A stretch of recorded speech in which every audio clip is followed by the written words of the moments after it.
ইংলিশে যখন ফ্লুয়েন্সি আনার চেষ্টা করছো তখন দৈনন্দিন জীবনের লাইনগুলোকে কিভাবে বলা যায় তার এক্সাম্পলসগুলো ভালো করে দেখা দরকার। বিভিন্ন রকমের জায়গা থেকে যখন নলেজটাকে গ্যাদার করবে তখনই সেটাকে তুমি প্রপার ওয়েতে ইউজ করতে পারবে।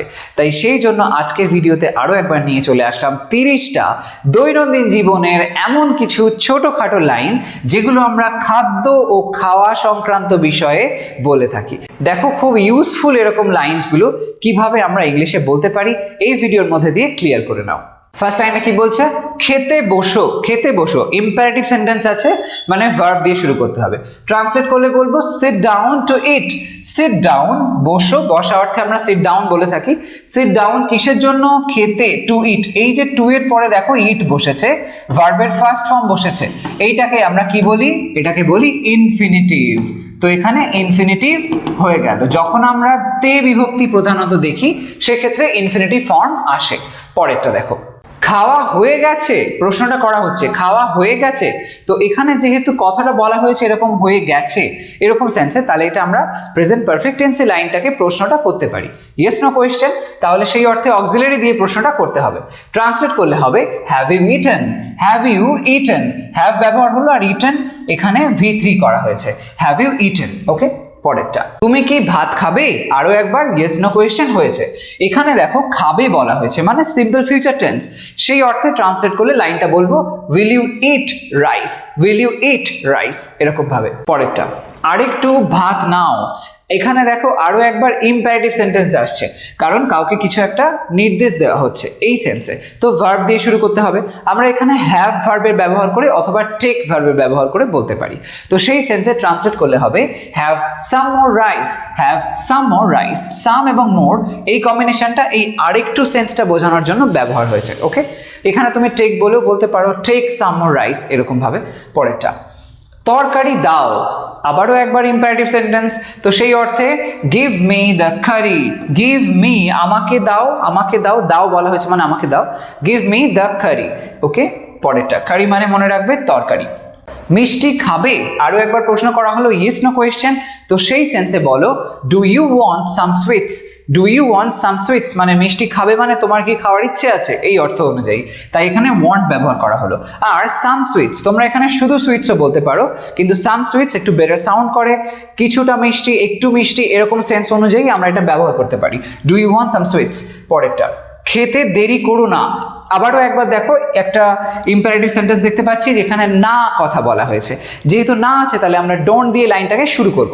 তো সেই সেন্সে don't delay eating. Don't delay, delay করা মানে দেরি করা, দেরি করো না কি করতে? না ইটিং করার জন্য।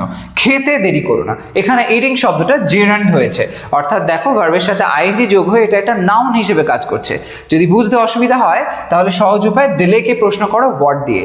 কি দেরি করো না বা কি করতে দেরি করো না, আনসার আসছে ইটিংটা, তাহলে ইটিং এখানে নাউন হিসেবে কাজ করছে, তো এটা জেরান্ড হয়েছে। পরেরটা, সবাই মিলে খাওয়া উচিত। উচিত এখানে কিন্তু লাইনটা অ্যাসার্টিভ সেন্টেন্স আছে, কমপ্লিট সেন্টেন্স আছে। তো সেই অর্থে লাইনটা আমরা এরকম ভাবে লিখবো, সবাই মিলে খাওয়া উচিত। তো everyone should eat together. Everyone সবাই, শুড এখানে উচিত অর্থে শুড ব্যবহার আমরা করছি, ইট খাওয়া এবং টুগেদার মানে একসাথে। পরেরটা, নোনতা বেশি হয়েছে। নোনতা অর্থে কি বলবো? সল্টি। ট্রান্সলেট করলে it's too salty. It's too salty, বেশি হয়েছে নোনতা। পরেরটা, ঝাল কম হয়েছে। ঝাল সেন্সে কি বলবো? স্পাইস। স্পাইসি কথাটা বলতে পারি ঝাল অর্থে, সেই অর্থে বলতে পারি ইটস নট স্পাইসি এনাফ। ঝাল কম হয়েছে মানে যথেষ্ট হয়নি, ইটস নট স্পাইসি এনাফ, এরকম ভাবে বললাম।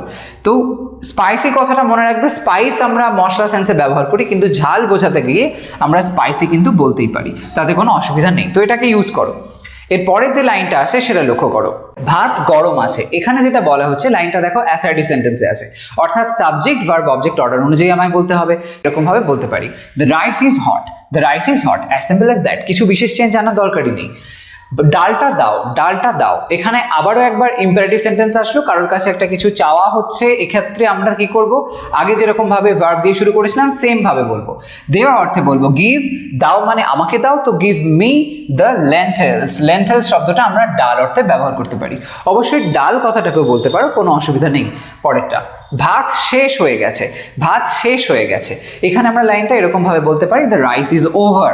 ওভার কথাটা এখানে শেষ হয়ে গেছে এই অর্থটা বোঝাচ্ছে। এখানে আমরা দেখতে পাচ্ছি আবারও একবার অ্যাসার্টিভ সেন্টেন্স হয়েছে। নেক্সট ওয়ানটা, একটু তরকারি দাও। এখানে দেখো ইম্পারেটিভ সেন্টেন্সে লাইনটা বলা হয়েছে, তো সেই অর্থে লাইনটাকে আমরা অবশ্যই ভার্ব দিয়ে শুরু করব। তো সেই সেন্সে বলবো এইভাবে, গিভ আ লিটল কারি। কারি শব্দটা আমরা তরকারি অর্থে ব্যবহার করতে পারি, একটু আগেই বললাম। আলু ভাজা এনো, ভাজা সেন্সে আমরা ফ্রাই শব্দটা ব্যবহার করে থাকি। এখানে আলু ভাজা একটা এরকম ভাবে বলা হলো একটা বেসিক টার্ম হিসাবে, তো ভাজা এখানে একটা অ্যাডজেক্টিভ হিসাবে ইউজ করতে হবে। সেই অর্থে আমরা এখানে পার্টিসিপল অ্যাডজেক্টিভ করব, তাই হয়ে যাবে ব্রিং ফ্রাইড পটেটোস। এখানে ফ্রাইডের যে ব্যবহারটা করা হয়েছে এইটা কিন্তু এখানে ওই পার্টিসিপল অ্যাডজেক্টিভ হয়েছে। ওকে, পরেরটা, তুমি কি চা খাবে? তুমি কি চা খাবে? এখানে লাইনটা সিম্পলি ইয়েস নো কোয়েশ্চেন করা হয়েছে, তো সেই অর্থে আমরা লাইনটা অক্সিলারি ভার্ব দিয়ে শুরু করব। সিম্পল ফিউচার টেন্সে বলা হয়েছে, তাই জন্য দেখো উইল ব্যবহার হয়েছে। Will you have tea? Will you have tea. পরেরটা, কফি বানাও। আবারও একবার একটা কিছু বলা হলো, এটা করে দাও, তার মানে এটা কি হলো? ইম্পারেটিভ সেন্টেন্স হলো। এটা আমরা লাইনটাকে ভার্ব বসিয়ে করব। তো make some coffee, make some coffee. পরেরটা, দুধটা গরম করো। ইম্পারেটিভ আরও একবার, তো সেই সেন্সে heat the milk, heat the milk. Okay, পরেরটা, আজ কি রান্না হয়েছে? এখানে কিন্তু ইয়েস নো কোয়েশ্চেন হলো না, এখানে জিজ্ঞাসা করা হচ্ছে কি কি সবজি বা কি কি রান্না কি সব হয়েছে এটার সম্পর্কে। তো সেই সেন্স অনুযায়ী লাইনটা আমরা এখানে WH ওয়ার্ড দিয়ে বলবো।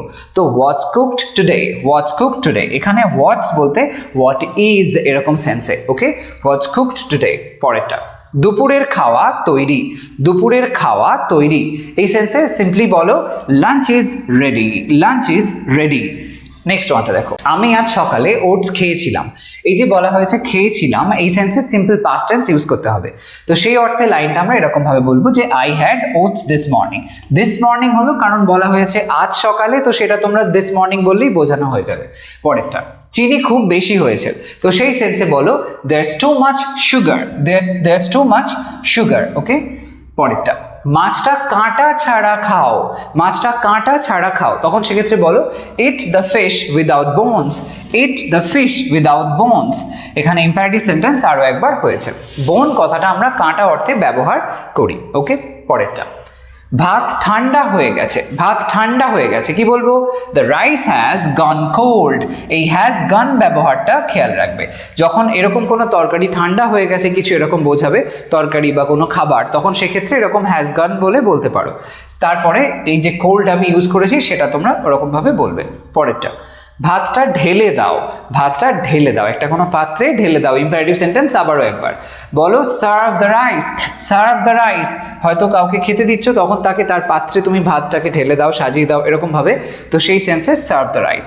তারপরেরটা, একটু লবণ দাও, তো সেটা ইম্পারেটিভ সেন্টেন্সে আমরা অ্যাড ব্যবহার করে বললে আরো ভালো সাউন্ড করতে পারে। তো বলো add a little salt, add a little salt.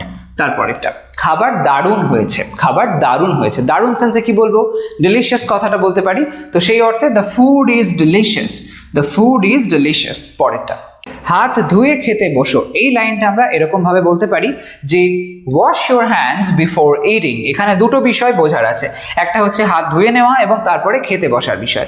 তো এখানে ওয়াশ ইউর হ্যান্ডস, হাতটা ধুয়ে নাও, বিফোর খাওয়ার আগে, তো ইটিং করার আগে, এই সেন্সে। পরেরটা, তুমি কি লুচি আর আলুর দম খাবে? এখানে দেখো এই লুচি যে শব্দটা ব্যবহার করা হয়েছে এটা একটা ইন্ডিয়ান ওয়ার্ড, তো সেই সেন্সে আমরা ইংলিশে লাইনটাকে যখন বানাবো লুচি শব্দটাকে ইউজ করতে পারি। তো সেই অর্থে will you have luchi with potato curry. Okay, তো এখানে আলুর দম পটেটো কারি বলো আর তার সাথে লুচি ব্যবহার করো। পরে, পেট ভরে গেছে। এই সেন্সে ভরে যাওয়া অর্থে আমরা কি বলতে পারি? ফুল কথাটাকে বলতে পারি, ফুল। তাহলে বলবো I am full, I am full. Okay, তার মানে আমার পেট ভরে গেছে, আমি আর খেতে পারছি না। অ্যাসার্টিভ সেন্টেন্স আরও একবার হলো। তো এখানে দেখতে পেলে বেশ কিছু লাইন্স, যে লাইন্সগুলোর মধ্যে দিয়ে আমরা দৈনন্দিন জীবনে এরকম ধরনের খুব ক্যাজুয়াল লাইন্সগুলোকে ইংলিশে কিভাবে বলতে পারি সেটার একটা আমি এক্সাম্পল দিলাম। এরকম ধরনের লাইন্স তোমরাও বানাও, কোথাও কোনো কনফিউশন হলে কমেন্ট সেকশনে অবশ্যই আমাকে জানাবে। আর এই ভিডিওটা যদি মনে হয় ঠিকঠাক ছিল, এর থেকে কিছু ইনফরমেশন পেয়েছো, তাহলে অবশ্যই একটা লাইক করতে ভুলো না, শেয়ার করো সমস্ত ফ্রেন্ডসদের সাথে। আর হ্যাঁ, চ্যানেলটাকে অবশ্যই সাবস্ক্রাইব করে রাখো, কারণ এই ধরনের ইনফরমেটিভ ভিডিওস তোমরা আমার চ্যানেল থেকে পেতেই থাকবে। আজ তবে আসি, সবাই ভালো থাকো, সুস্থ থাকো, বাই বাই।